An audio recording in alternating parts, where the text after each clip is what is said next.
પાટણ સાંતલપુરના કચ્છના નાના રણમાં મીઠું પકવતા અગરિયાઓ કલેક્ટર કચેરીએ પહોંચ્યા હતા। વર્ષોથી પરંપરાગત મીઠું પકવતા અગરિયાને મીઠું પકવવાની સિઝન શરૂ થઈ છતાં પરવાનગી મળી નથી।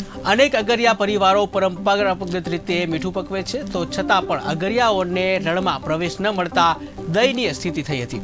સિઝન શરૂ થયાને 2 મહિના થઈ ગયા છે। જો રણમાં મીઠું પકવવા પ્રવેશ ન મળે તો લાખો લોકોની રોજગારી પર અસર થઈ શકે છે। બીજી બાજુ ધ્રાંગધ્રા, ખરાગોડા, પાટડી, હળવદ સહિત વિસ્તારમાં રણમાં મીઠું પકવતા અગરિયાઓને પ્રવેશ મળ્યો છે। જો રણમાં પ્રવેશ ન મળે તો અગરિયાઓ બેરોજગાર બની જશે અને અનેક પરિવારની હાલત કફોડી બની જશે, જેને લઈ અગરિયાઓ દ્વારા રજૂઆત કરવામાં આવી હતી। કલેક્ટર કચેરી ખાતે પહોંચ્યા હતા રજૂઆત કરવા માટે, અને જો માંગ નહીં સ્વીકારાય તો 5000 અગરિયા પરિવાર સાથે સાંતલપુરથી પાટનગર, ગાંધીનગર ખાતે પગપાળા યાત્રા યોજી વિરોધ કરશે।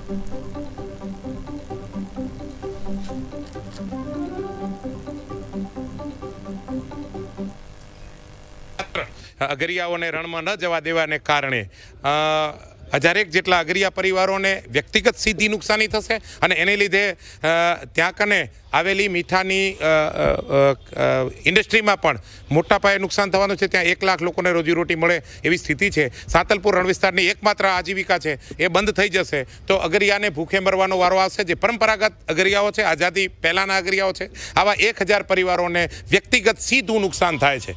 સરકારે અમને એવું કીધું હતું કે સકારાત્મક નિર્ણય આવશે। અમે સરકાર સાથે વાતચીત કરી, અહીંના આગેવાનોએ પણ સરકાર સાથે વાતચીત કરી, પણ આજ દિન સુધી કોઈ સકારાત્મક નિર્ણય આવેલ નથી। એટલે હવે અમે આગળ રાહ જોઈ શકીએ એવી સ્થિતિ પણ નથી। એટલે અગરિયાઓએ એવું નક્કી કર્યું છે કે 5000 અગરિયાઓ અને અગર સાથે જોડાયેલા, વ્યવસાય સાથે જોડાયેલા લોકો એ બધાએ ગાંધીનગર સુધી પ્રદીપભાઈ રાજકોરે વાત કરી એમ કૂચ કરવાની તૈયારીમાં છે કે સાંતલપુર એ આઝાદીના સમયથી મીઠું પકાવતું કેન્દ્ર છે અને સરકાર દ્વારા છેલ્લા 2 વર્ષથી, સરકારના અભયારણ્ય વિભાગ દ્વારા છેલ્લા 2 વર્ષથી સાંતલપુર હેરાન પરેશાન છે।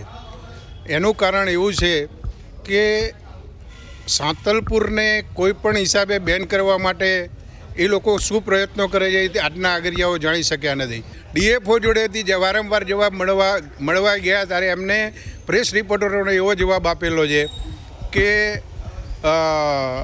એમને ત્યાં ખોટા અગરિયાઓ નોંધાયેલા છે। ખોટા અગરિયા હોય તો એને કાઢવાની જવાબદારી કોની? અગરિયાઓની કે સરકારની? કાર્યક્રમો લેટ થાય તો ગાંધી સીધા માર્ગે સાંતલપુરથી ગાંધીનગર 5000 અગરિયાઓની પદયાત્રા